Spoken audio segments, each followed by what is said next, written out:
यहाँ पर मरहूम का बेटा कौन है?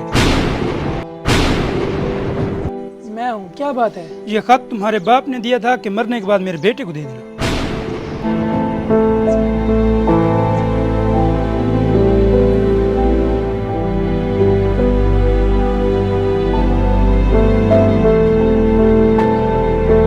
मेरे प्यारे बेटे, देख रहे हो कसीर मालो दौलत, बागात, गाड़ियाँ, बंगले, कारखाने और सब कुछ होने के बावजूद इस बात की भी इजाज़त नहीं कि मैं एक बुसीदा मौज़ा अपने साथ ले जा सकूं।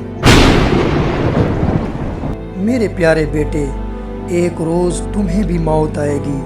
आगाह हो जाओ कि तुम्हें भी एक ही कफन साथ लेके जाना पड़ेगा। लिहाजा कोशिश करना जो माल और दौलत मैंने विरासत में छोड़ा है उसे नेक राह में खर्च करना।